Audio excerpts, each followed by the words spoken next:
আসসালামু আলাইকুম। আপনাদের সাথে আছে আমি জুবায়ের হাসান। ইরান, যুক্তরাষ্ট্র এবং ইসরায়েলের মধ্যে যুদ্ধটা ভয়াবহ রূপ ধারণ করেছে ৬ষ্ঠ দিনের মাথায়। এটা উভয় পক্ষে একটা তুমুল লড়াই চলছে। তো এখন সবার মধ্যে একটা প্রশ্ন জেগেছে যে ইরান কতদিন এই যুদ্ধটা চালিয়ে যেতে পারবে? বিশেষ করে ইরানের ড্রোন এবং মিসাইলের যে মজুদটা রয়েছে সেটা কতদিনের জন্য মজুদ রয়েছে? এটা নিয়ে একটা বিরাট একটা প্রশ্ন দেখা দিয়েছে এবং আন্তর্জাতিক অঙ্গনে এটা নিয়ে বেশ আলোচনা চলছে। তো এই প্রশ্নটাকে উল্টোভাবেও দেখা যায়, যদি উল্টোভাবে প্রশ্নটা করা যায় যে সেটি হলো যে যুক্তরাষ্ট্র এবং ইসরায়েল এই দুই দেশই বা কতদিন ধরে তারা যুদ্ধ চালাতে পারবে, তাদের সক্ষমতা কতটুকু। তো এই প্রশ্ন ওঠার পিছনে একটা কারণ হলো যে যুক্তরাষ্ট্র এবং ইসরায়েল তারাও কিন্তু এই যুদ্ধের একটা বড় চাপে পড়েছে। সুতরাং ইরান কতদিন টিকে থাকতে পারবে এই প্রশ্নের চেয়ে উল্টোভাবে এটাও বলা যায় যে ইসরায়েল বা যুক্তরাষ্ট্র এই যুদ্ধে কতদিন ধরে টিকে থাকতে পারবে। তো আসলে ইরান যেমন যুদ্ধের এই চাপে পড়েছে, তেমনি যুক্তরাষ্ট্র এবং ইসরায়েলও এই চাপে পড়েছে। তো ইরানের কাছে কতটুকু ঠিক কত সংখ্যার মিসাইল এবং ড্রোন মজুদ আছে, তো সেই সংখ্যাটা কেউ জানে না। তো যারা বলছেন বিভিন্ন সংখ্যা বলছেন, তো সেটা অনুমান নির্ভর বলছেন। তো কেউ বলছেন যে ইরানের হাতে ১০ ক্যাটাগরির ৩ থেকে ৪ হাজার মিসাইল রয়েছে এবং ড্রোন রয়েছে প্রায় ৯ থেকে ১০ হাজার। তো এই থেকে তারা একটা ক্যালকুলেশন করছে যে ইরান যদি প্রতিদিন ১০০টি করে মিসাইল নিক্ষেপ করে, তাহলে ৪০ দিন সে এভাবে মিসাইল নিক্ষেপ করতে পারবে। আর যদি ড্রোনগুলো প্রতিদিন ১০০টা করে তারা ইরান নিক্ষেপ করতে থাকে, তাহলে ৯০ দিন বা ৩ মাস পর্যন্ত যুদ্ধ চালাতে পারবে। তো এভাবে তারা একটা সরল ক্যালকুলেশন করছেন। কিন্তু এরভাবেই যে ইরানের যুদ্ধ সক্ষমতা এই ৩ মাস বা ৯০ দিন পর বা ৪০ দিন পর শেষ হয়ে যাবে, এইটা ভাবার কোনো কারণ নাই। এখানে যেসব সামরিক বিশ্লেষকরা এই বিশ্লেষণটা করছেন, তারা একটা দিক বিবেচনায় নিচ্ছেন না। সেটি হচ্ছে যে ইরান ভূগর্ভের তার অভ্যন্তরেও মাটির নিচেও ড্রোন এবং মিসাইল কারখানা স্থাপন করেছে এবং সেখানে তারা উৎপাদন চালাতে সক্ষম। আর অনেক সামরিক বিশেষজ্ঞরা বলছেন যে ২০ বছর ধরে ইরান এই যুদ্ধের প্রস্তুতিটা নিয়েছে। ঠিক যখন সেই ২০০১ সালে আফগানিস্তান দখল করলো মার্কিন যুক্তরাষ্ট্র এবং তারপর ২০০৩ সালে ইরাক দখল করলো, তখন ইরানের এই সর্বোচ্চ নেতা মরহুম আয়াতুল্লাহ খামেনি, তিনি এই যুদ্ধ পরিকল্পনাটা তখনই গ্রহণ করেন এবং এই আজ পর্যন্ত এটা ২০ বছর ধরে তিনি একটা প্রস্তুতি নিয়েছেন যে আজ হোক কাল হোক ইরানের উপরে এই হামলাটা আসতে পারে। তো সে থেকে বোঝাই যাচ্ছে যে ইরান একটা দীর্ঘস্থায়ী যুদ্ধের তারা প্রস্তুতি নিয়ে রেখেছে এবং যেটা আমরা এখন তার ফলাফলটা দেখতে পাচ্ছি। তো এখন এই যুদ্ধে যুক্তরাষ্ট্র কীভাবে চাপে আছে সেটা যদি আমরা আলোচনা করি, সেটি হচ্ছে যে ইরানের প্রত্যেকটা ড্রোন এবং মিসাইল যখন আকাশে ধ্বংসের জন্য ইসরায়েল এবং যুক্তরাষ্ট্র তাদের মিসাইলগুলো নিক্ষেপ করছে বা ইন্টারসেপ্টরগুলো নিক্ষেপ করছে, তো ইরানের একটা ড্রোনের বিপরীতে তাদের ৩-৪টা মিসাইল নিক্ষেপ করতে হচ্ছে, বা ইরানের একটা মিসাইলের বিপরীতে তাদের ৩ থেকে ৪টি মিসাইল বা ইন্টারসেপ্টর নিক্ষেপ করতে হচ্ছে ধ্বংস করার জন্য। তাহলে এখান থেকে একটা সমীকরণ পাওয়া যাচ্ছে যে ইরানের চেয়ে তাদের মিসাইল আরও দ্রুত ৩, ৪, ৫ গুণ হারে ফুরিয়ে যাচ্ছে। আর এছাড়া ইরানের যে মিসাইলগুলো রয়েছে সেগুলোর যদি আমরা মূল্য দেখি, তার তুলনায় এই যুক্তরাষ্ট্র এবং ইসরায়েলের মিসাইলগুলোর মূল্য ১৫০ গুণ বেশি। বিশেষ করে ইরানের ড্রোন বা মিসাইল এটার উৎপাদনের যে বাজার খরচ রয়েছে ২০ থেকে গড়ে ২৫-৩০ হাজারের মধ্যে বাজার মূল্য। আর ইরান যেহেতু নিজস্ব উৎপাদন করছে, সেখানে ১০ থেকে ১৫ হাজার মার্কিন ডলার মাত্র। ওদিকে ইসরায়েল বা যুক্তরাষ্ট্র যে মিসাইলগুলো নিক্ষেপ করছে সেটা $৪ মিলিয়ন। সুতরাং বিরাট একটা পার্থক্য, ১৫০ থেকে ২০০ গুণ বেশি। তো এই দিক থেকেও যুক্তরাষ্ট্র তার যুদ্ধ ব্যয়টা পিছিয়ে যাচ্ছে ইরানের তুলনায়। আরও একটি যে বিষয় হলো যে ইরানের ড্রোন এবং মিসাইল উৎপাদনের যে সময় লাগে তার চেয়ে বহুগুণ বেশি, ৪-৫ গুণ বেশি সময় লাগে যুক্তরাষ্ট্র এবং ইসরায়েলের। ইরান এগুলো খুব সস্তা টেকনোলজি দিয়ে খুব দ্রুতই খেলনার মতো দ্রুতই বানিয়ে ফেলে। ওদিকে ইসরায়েল এবং যুক্তরাষ্ট্র তাদের এটা একটা দীর্ঘমেয়াদী পরিকল্পনার অংশ, চট করে তারা বানাতে পারে না। আর আরেকটি লক্ষণীয় বিষয় হলো যে ইরান যতদিন যুদ্ধ চালাতে থাকবে, ঠিক ততদিন তারা চীন এবং রাশিয়া, উত্তর কোরিয়া এসব দেশ থেকে গোপনে সামরিক সহায়তা পাবে।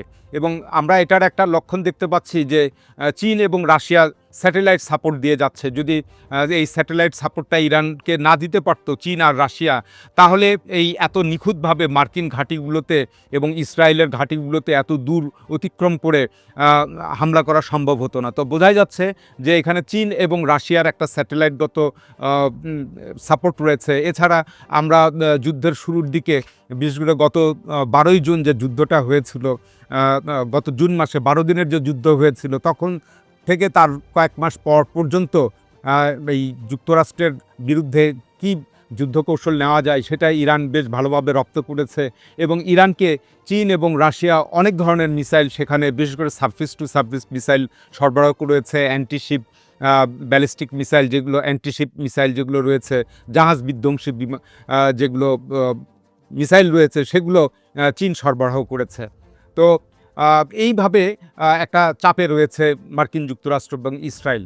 আর আরও একটি বিষয় যেটা ইরানের কৌশলটা বোঝা যাচ্ছে যে তারা দীর্ঘস্থায়ী যুদ্ধের দিকে এগোচ্ছে এবং ইরান এই যুদ্ধটাকে দীর্ঘস্থায়ী করতে চাচ্ছে। তো দীর্ঘস্থায়ী যুদ্ধ হলে ওইদিকে তুরস্ক এবং পাকিস্তান তারাও গোপনে ইরানকে সাহায্য করবে। এবং এই যে ডাবল গেম খেলা, এটা পাকিস্তান এক্ষেত্রে চ্যাম্পিয়ন। আমরা আফগান যুদ্ধে দেখেছিলাম যে পাকিস্তান কিভাবে একদিকে মার্কিন যুক্তরাষ্ট্রকে সাহায্য করছে, ওদিকে আবার গোপনে তালেবানদেরকে সাহায্য করছে।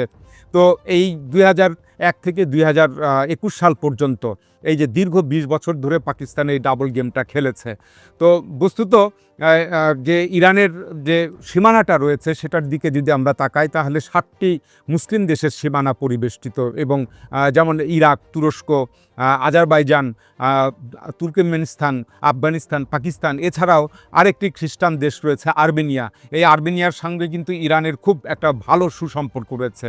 তো এই আর্মেনিয়া ছাড়াও এই 6টি মুসলিম দেশ, তারা কোনোভাবেই এই ইরানের উপরে মার্কিন যুক্তরাষ্ট্র বা ইসরায়েল তাদের পতাকা ওড়াবে এটা তারা মেনে নেবে না। কারণ এই দেশের মুসলমানগণ এবং বৃহত্তর জনগোষ্ঠী এবং কিছু ক্ষেত্রে সরকারও যুক্তরাষ্ট্র বা ইসরায়েলের বন্ধু ভাবাপন্ন নয়।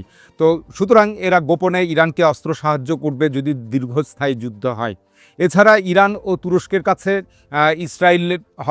ইসরায়েলের কাছে তুরস্ক এবং পাকিস্তান, এই দুটো দেশ বলা হচ্ছে যে নেক্সট টার্গেট। ইরানকে জয় করার পর ইসরায়েল হয় তুরস্ক না হলে পাকিস্তানের উপরে আক্রমণ করবে। তো এ কারণে সবসময় পাকিস্তান এবং তুরস্কের মধ্যে একটা ভয় থাকবে এবং সে কারণে তারা ইরানের পরাজয়টা দেখতে চাইবে না, বরং ইসরায়েল এবং যুক্তরাষ্ট্রের পরাজয়টা যেন হয় সেটাই তারা দেখতে চাইবে। এবং এই খেলাটাই আমরা আফগানিস্তানে দেখেছিলাম। পাকিস্তান তালেবানদেরকে গোপনে সহায়তা করেছিল, ইরানও সেখানে তালেবানদেরকে সহায়তা করেছিল। অতএব ইরানের মাটিতে যুক্তরাষ্ট্র এবং ইসরায়েলের পতাকা উড়বে এটা পাকিস্তান এবং তুরস্ক চাইবে না, যদিও কৌশলগত কারণে তারা উপরে উপরে মার্কিন যুক্তরাষ্ট্রের পক্ষে থাকবে। তো এখন আমরা এই যুদ্ধের 5ম এবং 6ষ্ঠ দিন অতিক্রান্ত হওয়ার পর 5ম দিনে আমরা দেখলাম ইরান তুরস্কের অভিমুখে একটা ক্ষেপণাস্ত্র নিক্ষেপ করেছে, যদিও পরে তা অস্বীকার করেছে। তুরস্কের আকাশ প্রতিরক্ষা ব্যবস্থা সেটাকে ধ্বংস করেছে। তো এটা কিভাবে ঘটলো, এর কয়েকটা দিক কল্পনা করা যায়। এটা হতে পারে যে ইরানের তাবরিজ শহর থেকে সাইপ্রাসে হামলা করাটা সহজ, সেই পথ ব্যবহার করতে গেলে তুরস্কের উপর দিয়ে যেতে হবে। তো সাইপ্রাসে অ্যাটাক করতে যেয়ে হয়তো তুরস্কের আকাশসীমাটা লঙ্ঘন করেছে ইরান, সেটা একটা হতে পারে। অথবা তুরস্কের প্রতি একটা ওয়ার্নিং শট হতে পারে, সতর্কবার্তা হতে পারে যে তোমরা নিউট্রাল থাকো, অন্যান্য দেশের মতো যুক্তরাষ্ট্রের পক্ষে যেও না। অথবা এটা একটা গেম হতে পারে, একটা খেলা হতে পারে, উভয় পক্ষই একটু শত্রু খেলা দেখালো, কিন্তু গোপনে তাদের একটা সমঝোতা রয়েছে ইসরায়েলের বিরুদ্ধে। অথবা তৃতীয় পক্ষের কোনো কাজ হতে পারে। তো পরদিন আমরা দেখলাম আজারবাইজানে একটা আক্রমণ হলো। আজারবাইজানের নাকচিভান প্রদেশ যেখানে রয়েছে সেখানেও বিমানবন্দর এবং কিছু স্থানে ড্রোন হামলার ঘটনা ঘটেছে। তো এটাও ইরানকে দায়ী করা হচ্ছে, ইরান এটা অস্বীকার করেছে। তো এটাও ঠিক তুরস্কের ক্ষেত্রে যেসব কারণ বললাম সেসব কারণ হতে পারে। তো এই নাকচিভান অঞ্চলটা তুরস্ক এবং আজারবাইজানের মাঝখানে অবস্থিত, যার ফলে সরাসরি তুরস্ক এবং আজারবাইজানের মধ্যে ল্যান্ড কানেকশন নাই, এই নাকচিভান প্রদেশের উপর দিয়ে যেতে হয়। তো এটা আর্মেনিয়ার সীমান্তে। আগেই বললাম যে আর্মেনিয়ার সাথে একমাত্র আর্মেনিয়া একটা খ্রিস্টান দেশ যার সাথে ইরানের দীর্ঘ একটা এই ইরানের এই ইসলামী বিপ্লবী সরকারের খুব বন্ধুভাবাপন্ন একটা সম্পর্ক রয়েছে এবং একে অপরকে সহায়তা করে থাকে। এর কারণ হচ্ছে আর্মেনিয়ার শত্রু রাষ্ট্র আজারবাইজান, আর্মেনিয়ার শত্রু রাষ্ট্র তুরস্ক, এই কারণে তারা ইরানের সাথে একটা ভালো সম্পর্ক বজায় রাখে। তো সুতরাং এই যুদ্ধে আর্মেনিয়াও একটা ভূমিকা পালন করবে ইরানের পক্ষ থেকে। তো এখন আমরা গত ৬-৭ দিনে যেটা এই যুদ্ধ থেকে দেখতে পেলাম যে ইরান তার পূর্ব পরিকল্পনা মোতাবেক যুদ্ধে সাফল্য পেয়েছে। ইরান গত এক সপ্তাহে কুয়েত, আরব আমিরাত এবং বাহরাইনের আকাশ প্রতিরক্ষা ব্যবস্থা এবং মার্কিন সামরিক ঘাঁটিগুলো প্রায় সম্পূর্ণভাবে ধ্বংস করে দিয়েছে। তো এরপর বর্তমানে এখন যেটা দেখা যাচ্ছে যে কাতার এবং উত্তর ইরাকের মার্কিন ঘাঁটিগুলোর উপরে এবং আকাশ প্রতিরক্ষা ব্যবস্থার উপরে ইরান মুহুর্মুহুর হামলা করছে। তো এটা যখন ধ্বংস করতে সক্ষম হবে তারপর সৌদি আরব এবং জর্ডানেরটাও ইরান ধ্বংস করবে এবং অলরেডি তারা আক্রমণটা শুরু করেছে। তো এতে এই উপসাগরীয় দেশগুলোর উপরে ইরান যে এভাবে তাদের আকাশ প্রতিরক্ষাগুলো ধ্বংস করে দিচ্ছে, এতে যদি পুরোপুরি ধ্বংস হয়ে যায় ইরান দুইটি সুবিধা পাবে। প্রথমত, এসব দেশের রাডার ফাঁকি দিয়ে ইসরায়েলের উপরে ইরান খুব সহজে আক্রমণ করতে পারবে। তা আমরা জানি যে ইরান যখন মিসাইলগুলো ছাড়ে তখন এরকম ৪-৫টি উপসাগরীয় দেশের উপর দিয়ে যায় এবং তারা এগুলো ধ্বংস করে দেয়। তো এই বাধাটা অতিক্রম হবে। এবং দ্বিতীয় যে সুবিধাটা পাবে সেটি হচ্ছে যে মার্কিন স্থাপনায় এবং মার্কিন সৈন্যদের উপরে ইরান আরও সহজভাবে হামলা করতে পারবে যদি এই উপসাগরীয় দেশগুলোর আকাশ প্রতিরক্ষা ব্যবস্থাগুলো ধ্বংস করতে পারে ইরান। তো গত এক সপ্তাহে ইরান আরেকটি সাফল্য দেখিয়েছে, সেটি হচ্ছে হরমুজ প্রণালীর উপরে তারা নিয়ন্ত্রণ প্রতিষ্ঠা করেছে। এখন ইরানের অনুমতি ছাড়া কেউ এই হরমুজ প্রণালী দিয়ে তেল পরিবহন করতে পারবে না। ইরান ইতিমধ্যে একমাত্র চীনকে এই সুবিধাটা দিয়েছে। সুতরাং এক্ষেত্রেও ইরান একটা সাফল্য দেখিয়েছে। তো বস্তুত ইরান এখন যা করছে, এরা যেভাবে তারা যুদ্ধটা চালাচ্ছে সেটি হচ্ছে মার্কিন হামলা থেকে তারা তাদের ড্রোন এবং ক্ষেপণাস্ত্রের যে মজুদগুলো রয়েছে এবং এগুলোর যে লঞ্চিং প্যাডগুলো রয়েছে সেগুলোকে যথাসম্ভব নিরাপদ এবং রক্ষা করার চেষ্টা করছে। আর ইরানের অভ্যন্তরে যেসব গাদ্দাররা রয়েছে তাদেরকে দমন করার চেষ্টা করছে। এছাড়া IRGC তাদের এই চেইন অফ কমান্ডটা তারা বজায় রাখার চেষ্টা করছে যাতে সুনির্দিষ্ট ইনফরমেশন সমন্বয়ের মাধ্যমে সুনির্দিষ্টভাবে আঘাত করা যায়। আর আরেকটি বিষয় তারা নতুন করে ইরান যে চ্যালেঞ্জের মুখে পড়েছে সেটা হচ্ছে সেই ইরাকের সীমান্তে, অর্থাৎ ইরানের উত্তর পশ্চিম সীমান্তে মার্কিন সমর্থিত কুর্দি যোদ্ধারা তারা প্রবেশ করতে চাইছে ইরানের অভ্যন্তরে। সেখানে ইরান একটা স্থলবাহিনী মোতায়েন করে রেখেছে। এছাড়া ইরান আরেক যে কাজটি করছে যে ইমাম খামেনি যে উত্তরসূরি নিযুক্ত করেছিলেন তাদেরকে ইরান পুনরায় নতুন একজন উত্তরসূরি তার নাম ঘোষণা করতে চাইছে, বা এখনও সেটা ঘোষণা করা হয়েছে, গোপন রাখা হয়েছে। অর্থাৎ এই খামেনির উত্তরসূরির নির্বাচনের মাধ্যমে ইরান তার বিপ্লবী সরকারটাকে, ইসলামী বিপ্লবী সরকারকে টিকিয়ে রাখতে চাইছে, রিজিমটাকে। তো এভাবে ইরান যুদ্ধকে দীর্ঘস্থায়ী করতে পারে বা দীর্ঘস্থায়ী করতে যাচ্ছে।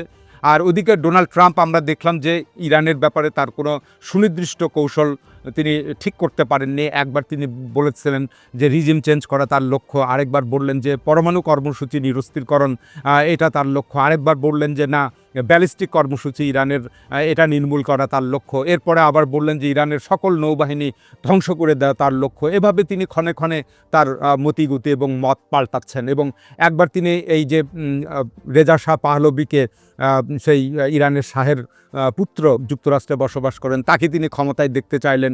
আবার একসময় তিনি তাদেরকে বললেন যে এটা নাকচ হয়ে গিয়েছে, তার হাতে অন্য কোনো লিডার আছে।